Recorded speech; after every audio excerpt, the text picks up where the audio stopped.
JDU लगातार नारा दे रही है, बिहार में 25 से 30 नीतीश। तो वहीं बीजेपी सबसे बड़ी पार्टी बनकर उभरी है। बीजेपी यहां बड़े भाई के रोल में आना चाहती है। मुख्यमंत्री को लेकर जेडीयू नेता अशोक चौधरी का बड़ा बयान आया है। इंडिया टीवी से खास बातचीत में अशोक चौधरी ने कहा कि बिहार में सीएम पद को लेकर कोई वैकेंसी नहीं है। अशोक चौधरी ने कहा कि नीतीश ही सीएम हैं और सीएम रहेंगे। साथ ही उन्होंने कांग्रेस पर भी निशाना साधा, राहुल गांधी को आत्म मंथन करने की सलाह दी।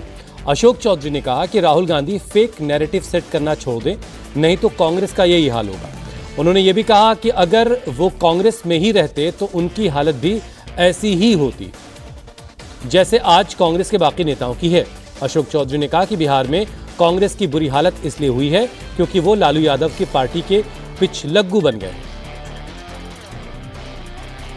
बिहार विधानसभा चुनाव में एनडीए को अप्रत्याशित जीत मिली है। इस पर बात करने के लिए हमारे साथ जेडीयू के वरिष्ठ नेता अशोक चौधरी जी हैं। सर, उम्मीद थी कि इतनी सीटें आप लोग जीत जाएंगे? नहीं, अच्छा परफॉर्मेंस करेंगे, ये तो था ही था।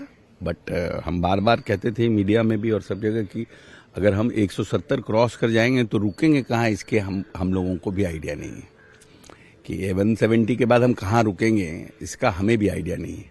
नीतीश जी फिर से मुख्यमंत्री बनेंगे या पिछली बार बीजेपी ने बड़ा दिल दिखाया था, तो इस बार आप लोग बड़ा दिल दिखाएंगे और बीजेपी को कहेंगे कि नहीं भाई, इस बार आप लोग मुख्यमंत्री बनिए, आपके पार्टी से हो जाए मुख्यमंत्री? सीट इस बार भी उन लोगों ने ज्यादा जीती है आप लोगों से।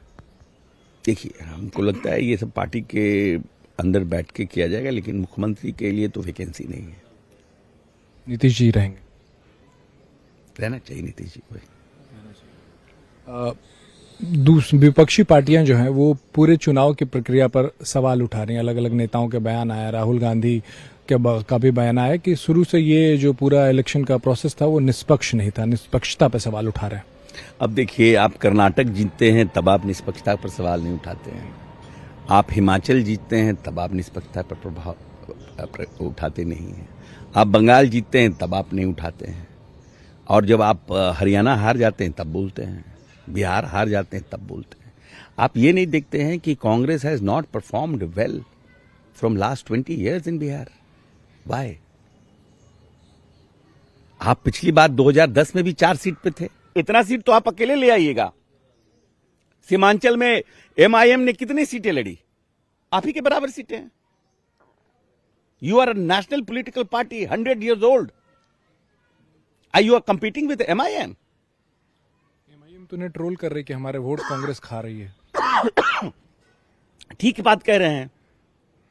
उनको लगता है कि माइनॉरिटी का वोट जो है कांग्रेस भी काट लेती है हमारा।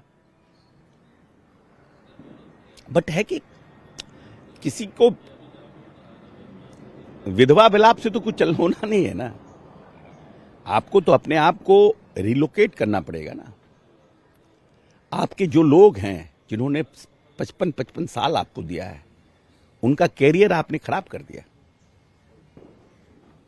I was lucky that I left, नहीं तो मेरा भी वही हाल होता। एक आपके नए दोस्त बिहार की राजनीति में बने पीके, बहुत आरोप आप पर्सनली भी लगाया, आपकी पार्टी के बारे में भी कहा कि वो 25 सीटें नहीं जीत पाएंगे और उनका जो आंकड़ा आया है वो 0 है, खाता नहीं खुला है। तो ये तो पूछना चाहिए ना कि उनसे ये सवाल तो आप लोगों को उनसे पूछना चाहिए। Arrogance and aggression doesn't work in politics. If you want to try to एक ट्रेंड सेट कर करके चाहिएगा कि हम सोशल मीडिया के माध्यम से बिहार को कब्जा कर लें, तो वो संभव नहीं है। वो संभव नहीं है। ब्लेम गेम करके और अपने को दूसरे को बुरा दिखाकर अपने को काफी अच्छा दिखाकर सोशल मीडिया पर जनता एक्सेप्ट नहीं करती है। समाजवादियों की धरती है। आखिर में फिर से वही बोलूंगा, नीतीश कुमार ही होंगे मुख्यमंत्री या फिर आपको लगता है कि इस बार भारतीय जनता पार्टी को मौका दिया जाना चाहिए? देखिए, सब लोग पांचों पार्टी बैठ के बात करेंगे और नीतीश जी के चेहरे पे चुनाव हुआ है तो हमें लगता है नीतीश जी को ही बनाना चाहिए।